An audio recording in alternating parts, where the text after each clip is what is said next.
میں ایک بند عاصی ہوں، خطا کار ہوں مولا۔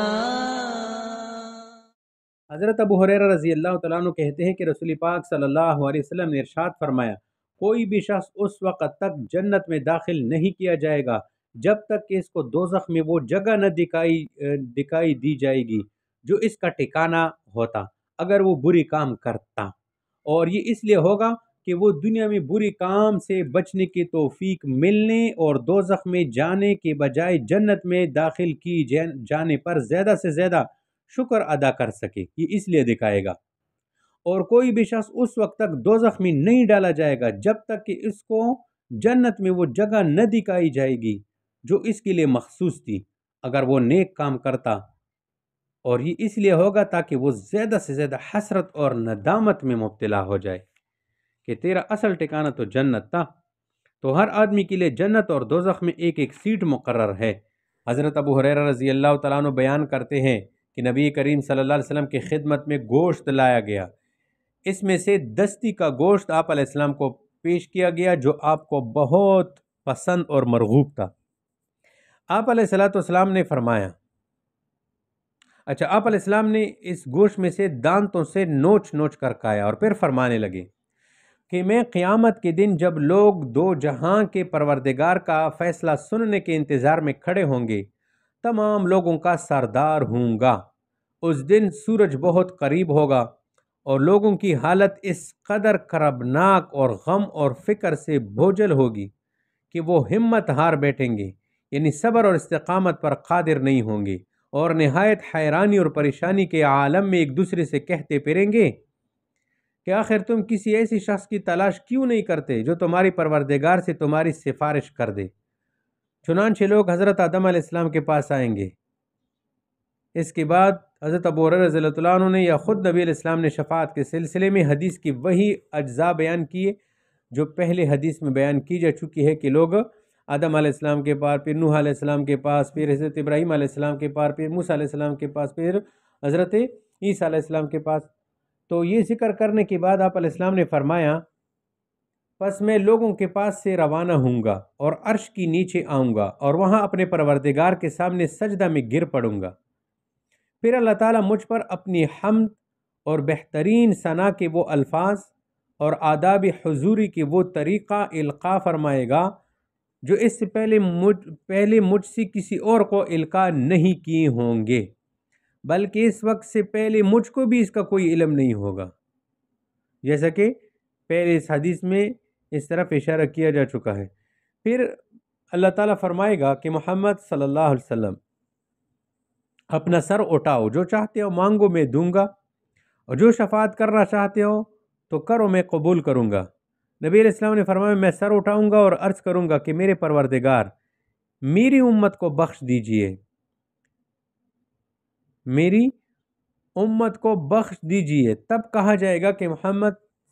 اپنی امت میں سے ان لوگوں کو جن سے حساب نہیں لیا جائے گا جنت کے دائیں طرف کے دروازے سے جنت میں داخل کر دیجئے، اور وہ لوگ اس دروازے کے علاوہ دوسری دروازوں کے استعمال کے حق میں بھی لوگوں کے ساتھ شریک ہے۔ اس کے بعد پھر آپ علیہ السلام نے فرمایا، قسم ہے اس ذات کی جس کے دستے قدرت میں میری جان ہے، جنت کے دروازوں میں سے ہر ایک دروازے کے دونوں کواڑوں کے درمیان کا فاصلہ اتنا ہے جتنا کہ مکہ اور حجر کے درمیان ہے۔ یہ حجر یہ بحرین کے ایک شہر کا نام ہے جس کو احسا کہتے ہیں۔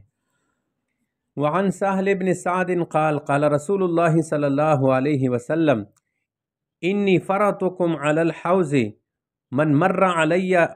شرب ومن شرب لم يظمأ ابدا لا يردن علی اقوام اعرفهم ويعرفونني ثم يحال بینی وبینهم فاقول انهم منی فیقال انک لا تدری ما احدث بعدک فاقول سحقا سحقا لمن غیر بعدی، متفق علیہ۔ حضرت سہل بن سعد رضی اللہ تعالیٰ عنہ کہتے ہیں کہ رسول کریم صلی اللہ علیہ وسلم نے فرمایا، میں حوض کوثر پر تمہارا پیش رو ہوں گا جو شخص بھی میرے پاس سے گزرے گا وہ اس حوض کوثر کا پانی پیے گا، اور جو شخص بھی اس کا پانی پی لے گا وہ کبھی پیاسا نہیں رہے گا۔ وہاں میرے پاس کچھ لوگ ایسی بھی آئیں گے جنہیں میں پہچان لوں گا اور وہ مجھے پہچان لیں گے، لیکن پھر میرے اور ان کے درمیان کوئی چیز حائل کر دی جائے گی۔ میں کہوں گا کہ یہ لوگ تو میرے اپنے ہیں۔ اس کے جواب میں مجھے بتایا جائے گا کہ آپ کو نہیں معلوم انہوں نے آپ کے بعد کیا کیا نئی نئی باتیں پیدا کی ہے۔ میں کہوں گا کہ وہ لوگ دور ہوں مجھ سے اللہ کی رحمت سے، جنہوں نے میرے وفات کے بعد دین اور سنت میں تبدیلی کی۔ یہ فرطن یہ پیش رو کو کہتے ہیں، یعنی وہ شخص جو فوج سے پہلے جا کر منزل کو درست کرتا ہے۔ علم یظما ابداً، ایک خلجان جو ہے دیکھو یعنی دل پر گزرتا ہے کہ جب حوض کوثر کی پانی سے ہمیشہ کے لیے پیاس ختم ہو جائے گی تو پھر جنت میں پانی کی نہر یا شہد یا دودھ یا شہر یا شراب کی نہر کی پھر کیا ضرورت ہوگی؟ تو اس کا جواب یہ ہے کہ حوض کوثر کے پانی سے پیاس ختم ہو جائے گی، آئندہ جو پانی ہوگا وہ شاید صرف لذت کے حصول کے لیے ہوگا، بطور لذت اہل جنت پئیں گے، یہ مطلب ہوا۔ اور یہ جو اخیر میں ما احدثو، ایک احتمال یہ ہے کہ یہ وہ لوگ ہوں گے جو نبی علیہ السلام کے زمانے میں اسلام لائے تھے، پھر آپ کے وفات کے بعد مرتد ہو گئے، ان کو حوض کوثر سے روکا جائے گا۔ اچھا، دوسرا احتمال یہ ہے کہ اس سے مراد بدعتی لوگ ہیں جو بدعت میں مبتلا ہو گئے اور سحقاً تاکید کے لیے مقرر لایا ہے، یعنی ہلاکت ہو، اس کے لیے ہلاکت ہو۔ تو بد عقیدہ مرتدین کو حوض کوثر سے دور رکھا جائے گا۔ وعن حذیفہ رضی اللہ عنہ فی حدیث الشفاعۃ عن رسول اللہ صلی اللہ علیہ وسلم قال وترسل الامانۃ والرحم فتقومان جنبتي الصراط یمینا وشمالا، رواہ مسلم۔ حضرت حذیفہ رضی اللہ تعالیٰ عنہ نے رسول پاک صلی اللہ علیہ وسلم سے شفاعت کے سلسلے کے حدیث نقل کرتے ہوئے بیان کیا کہ آپ علیہ السلام نے فرمایا کہ امانت اور رحم یعنی قرابت داری، رشتہ داری کو بھیجا جائے گا اور وہ دونوں پل صراط کے دائیں بائیں جانب کھڑی ہو جائے گی۔